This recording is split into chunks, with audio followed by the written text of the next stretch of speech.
Rick Rule, unbelievable 2020 predictions on commodities, uranium, gold, plus a bonus prediction that you do not want to miss. I'm going to explain this to you in 3 simple, fast steps. Step number 1, commodities. Chart, Bloomberg Commodity Overview Index. Starts at 1995, goes to 2020. Our baseline is 100. 1995, we go up a little bit. 2000, we crash.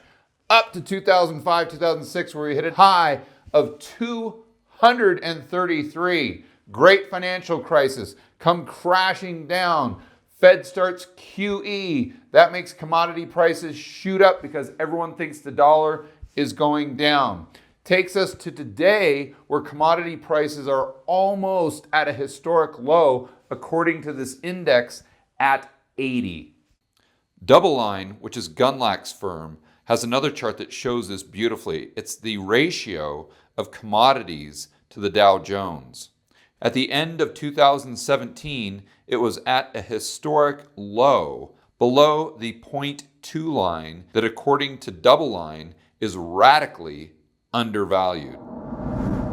According to Rick Rule, one of the biggest drivers of commodity prices is the expansion or contraction of the economy. This brings us to our first point, where Rick is actually quite bearish because the United States is in its longest expansion in history. Editor, go ahead and throw up that chart.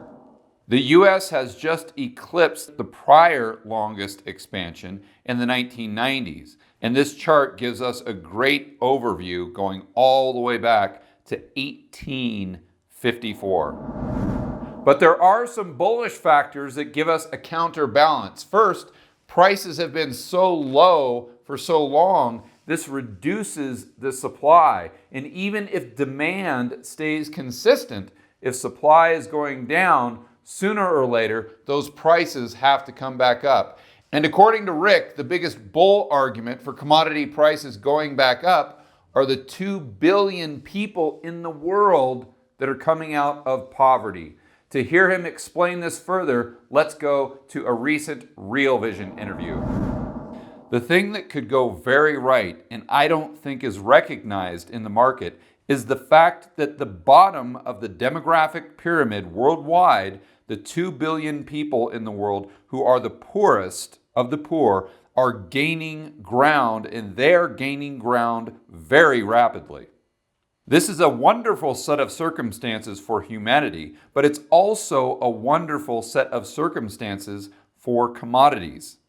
When you and I, Western people, gain greater purchasing power, the goods that we purchase, the things that improve our lives, mostly aren't physical, they're services.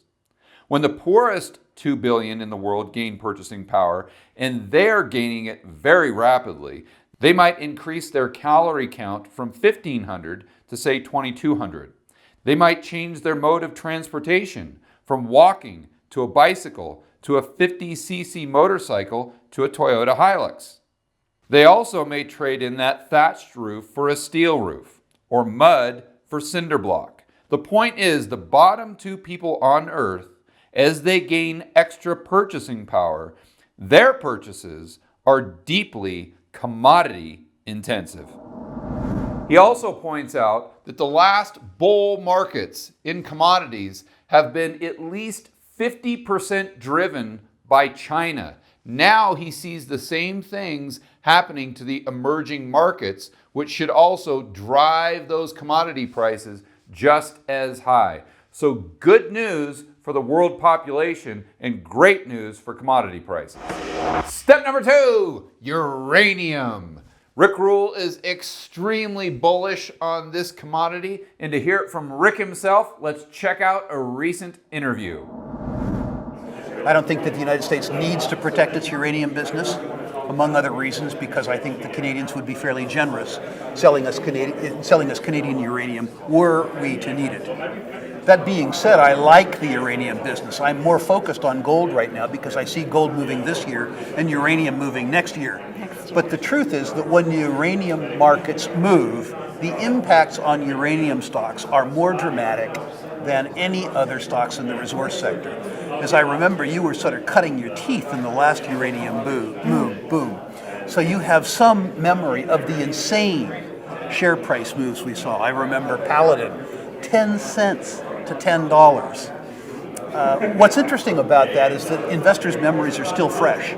And when the uranium price does move, the anticipation that you'll see from investors crowding into the few remaining uranium stocks on the planet, I think will be very dramatic. I just can't tell you, sadly, when that will occur.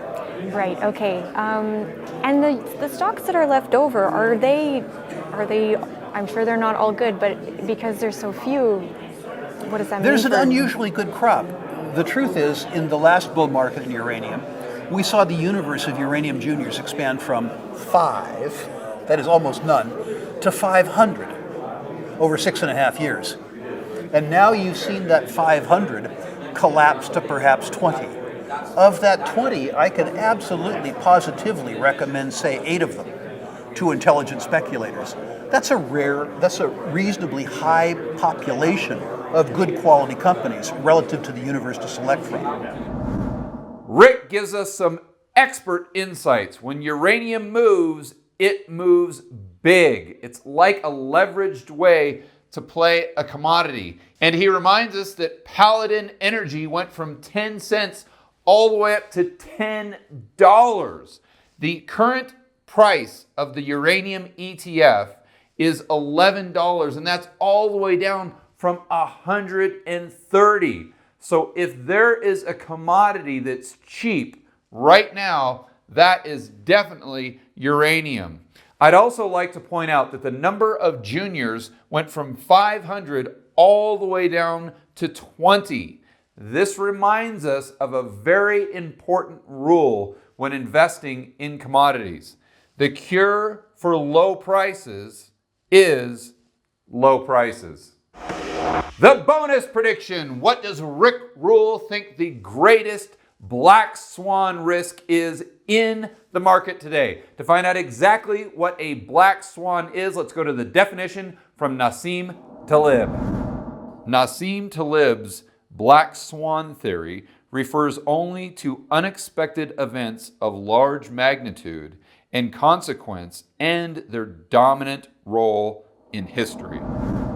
Rick Rule explains what he thinks the most probable black swan event is by simply stating liquidity isn't necessarily solvency.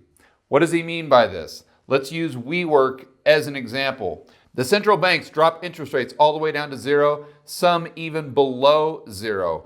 Pension funds, sovereign wealth funds, investment institutions, and individuals can no longer get a yield. This drives all of this capital into funds like SoftBank that promise really high returns. In order to find these returns, they have to go to a tech company that most likely isn't making money. Insert WeWork. SoftBank takes all of this liquidity or cash from these funds, injects it into WeWork to grow the company. But as the company grows, it doesn't necessarily mean that it's making money. And we saw this when WeWork tried to go public. Their valuation then was $47 billion. 3 weeks later, goose egg. When the kimono was lifted and the market actually saw the numbers, they said, no, this isn't WeWork, this is we broke. And SoftBank had to come right back in, inject more money in them just to keep them from going bankrupt. That is how liquidity masks insolvency.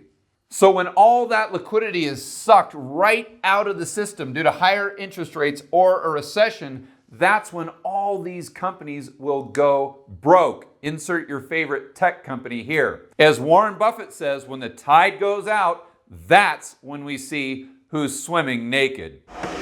Step number 3, the moment you've all been waiting for. Rick Rule's thoughts on gold. We start with a chart of the 10-year treasury yield. Rick Rule calls this the anti-gold. More on that later. Our chart starts at 1982. It goes to 2020. Back in 82, rates on the 10-year were 14%. They gradually go down, down, down, down, down until they come to where they are today, right around 2%. So as rates have continued to go down, I want to remind everybody that the prices of those bonds have gone up because there's an inverse relationship between the price of the bond and the interest rate. So if interest rates now are at an all-time low on the 10-year, that means the prices are at an all-time high. Why is this important? Let's go right back to that Real Vision interview.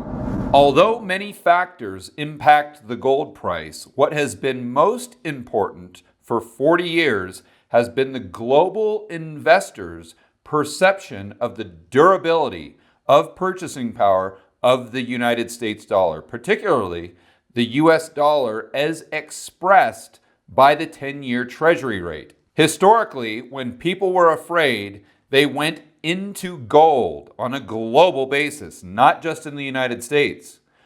When people have been afraid recently, they go into US treasuries. The US treasuries market, the anti-gold, if you will, has been in a bull market for 35 years, a very long bull market, which I suspect is long in the tooth. If you believe that the anti-gold bull market, that is the US Treasury market, is at the end or close to an end, then you must believe, conversely, that the gold bull market is closer to the beginning.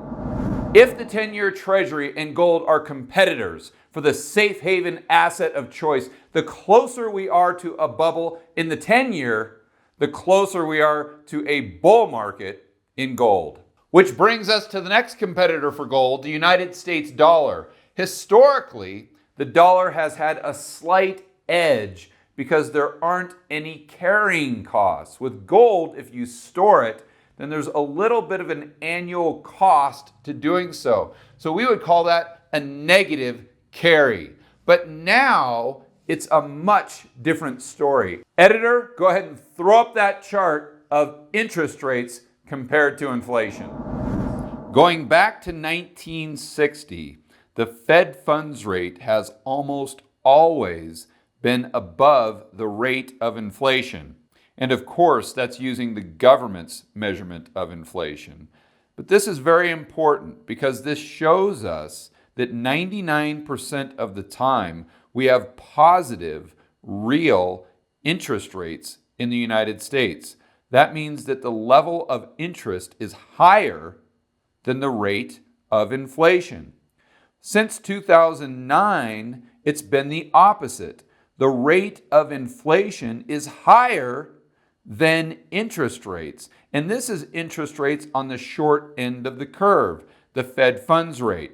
So if you have your money in a bank account yielding 0.5%, and the rate of inflation, as the government tells us, is 2%, you're losing 1.5% of your purchasing power per year. That is a negative carry. And I'd like to point out the last time that we had interest rates lower than the rate of inflation for a consistent period of time was way back in the 1970s.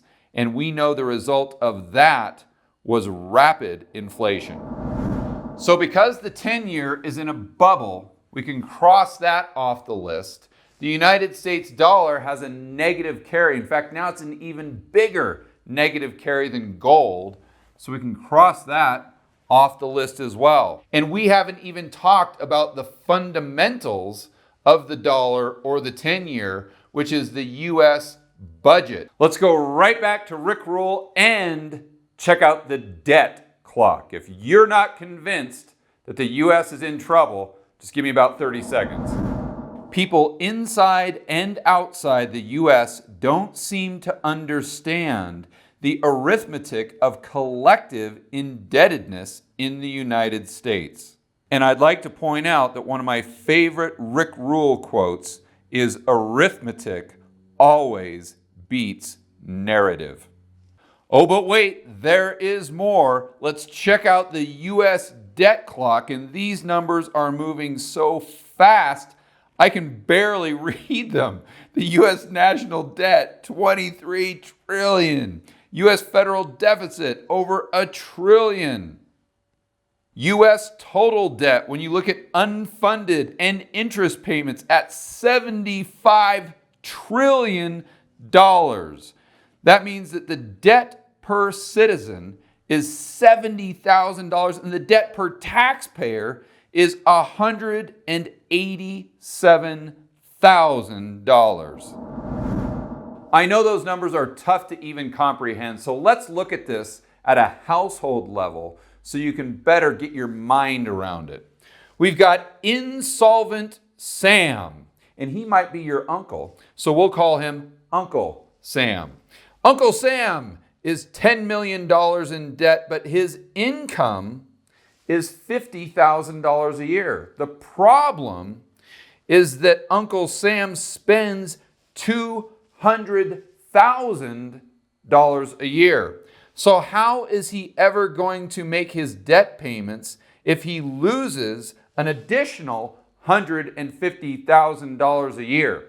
The next question would be, would you rather lend your Uncle Insolvent Sam money, or would you rather buy gold? Now that we've not only crossed the competitors off the list, but we have smashed them to bits, what does Rick Rule think about the gold miners? This is a question I get all the time.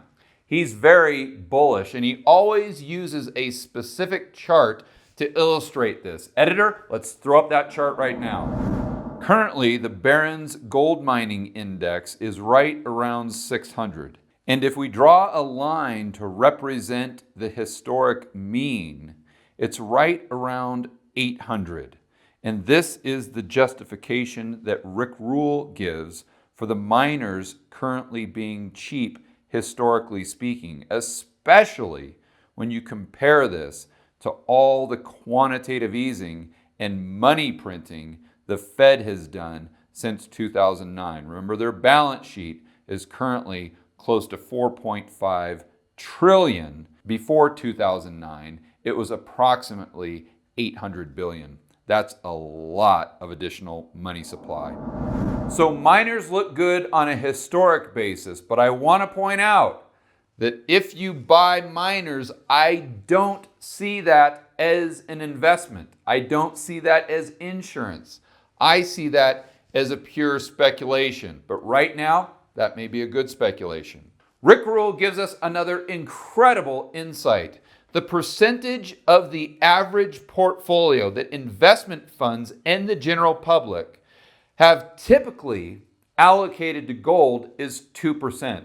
And that's gone as high as 7% in the past. Right now, we're only at 1%. If we just revert back to the mean, Rick thinks that could drive the gold price as high as $5,000 an ounce.